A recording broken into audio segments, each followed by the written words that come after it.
Assalamualaikum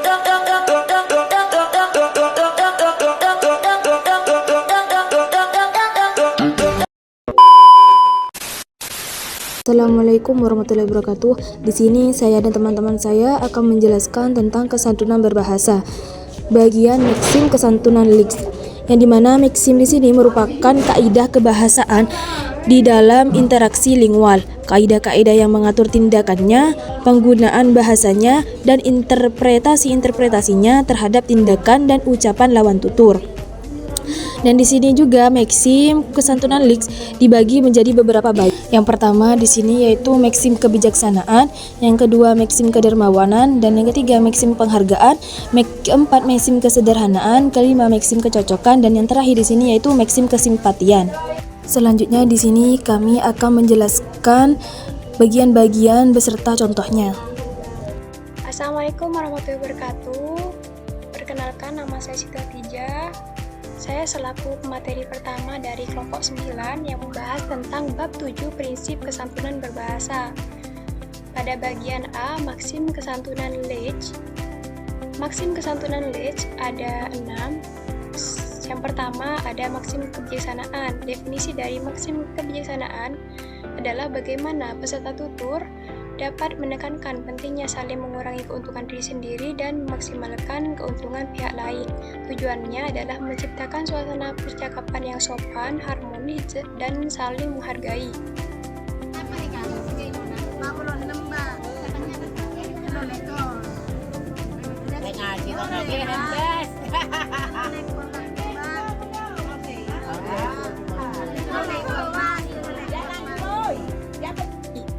Dalam percakapan antara pembeli dan penjual, kalimat yang menunjukkan maksim kebijaksanaan dalam dialog video tadi dapat kita lihat pada dialog pembeli.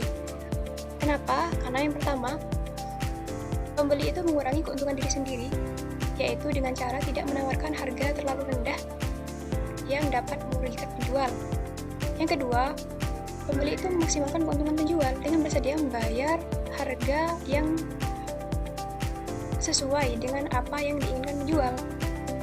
Contoh dialognya itu adalah respon dari pembeli yang mengucapkan iya 23.000. Kalau bahasa Maduranya enki terolekor sambil menganggukkan kepala. Nah, kalimat ini menunjukkan bahwa pembeli bersedia menerima harga yang ditawarkan penjual meskipun tidak sesuai dengan yang ia inginkan. Hal ini mencerminkan upaya pembeli untuk menghargai keuntungan penjual. Dalam tuturan video tadi, kita dapat melihat dengan jelas bahwa pembeli memaksimalkan keuntungan penjual dengan bersedia mengalah dan menerima harga yang ditawarkan meskipun awalnya penjual menawar dengan harga yang rendah. Tindakan ini menunjukkan bahwa pembeli memahami penjual juga perlu mendapatkan keuntungan dari hasil jualannya. Sementara itu, penjual meskipun memiliki tujuan untuk mendapatkan keuntungan dari setiap transaksi, ia itu tetap berusaha memberikan layanan yang ramah kepada pembeli. 2.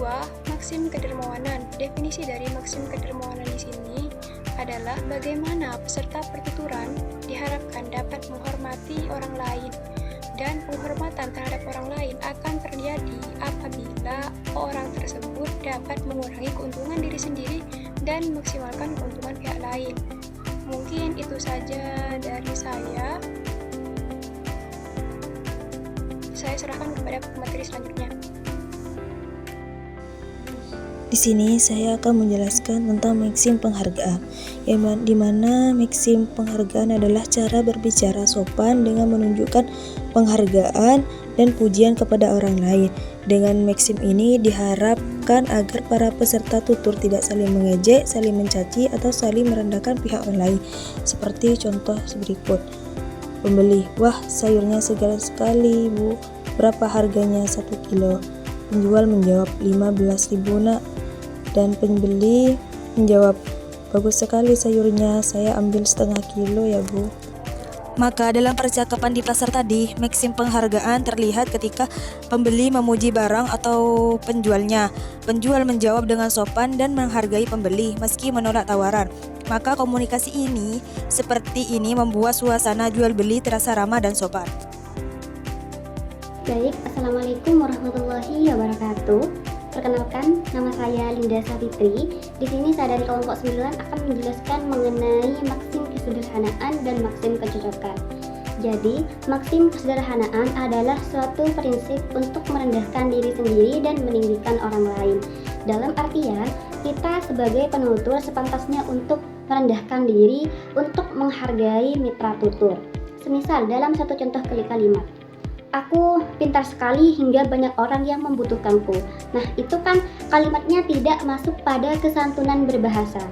Jika kita ingin mengubah kalimat tersebut pada teori-teori kesantunan berbahasa, maka kita bisa balik untuk dicocokkan pada maksim kesederhanaan. Kebetulan saya bisa, tapi kamu sebetulnya juga bisa kok. Itu kan sebagai penutur kita merendahkan diri dan juga meninggikan mitra tutur untuk menghargai mitra tutur agar komunikasi berjalan lebih harmonis dan terhindar dari adanya sifat sombong, congkak, dan lain semacamnya. Dan yang kedua yaitu maksim kecocokan. Jadi, maksim kecocokan adalah suatu bentuk untuk mendapatkan suatu kesepakatan dan menghindar dari suatu perbedaan pendapat, agar komunikasi yang ada di dalamnya terhindar dari adanya suatu konflik. Kenapa dikatakan maksim kecocokan? Semisal dalam satu pendapat, kita sebagai penutur perlu untuk menghargai pendapat dari mitra tutur. Dalam artian, ketika tuturan yang disampaikan oleh mitra tutur tidak sependapat dengan kita, maka kita bisa menolak dengan kalimat, saya setuju dengan apa yang Anda katakan. Akan tetapi, mari juga kita lihat dari sisi-sisi yang lain gitu. Itu kan penyampaiannya juga lebih halus. Nah, semisal penyampaian yang tidak termasuk dalam teori kesantunan berbahasa atau kalimat yang tidak sama dengan kesantunan berbahasa seperti saya tidak setuju dengan pendapat kamu, itu kan jauh dari suatu kesantunan berbahasa. Akan tetapi, jika diubah ke dalam teori kesantunan berbahasa, dalam artian dari maksim kecocokan kita bisa ubah, saya setuju dengan pendapatmu. Akan tetapi, mari kita juga lihat di sisi-sisi yang lain. Itu kan menunjukkan bahwa kita memakai teori kesantunan berbahasa.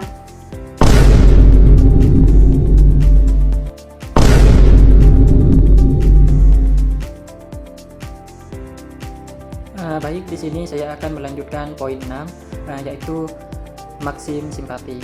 Nah, maksim simpati ini merupakan salah satu prinsip kesopanan yang menekankan pentingnya menunjukkan rasa simpati atau empati antara penutur dan lawan tutur dalam suatu percakapan.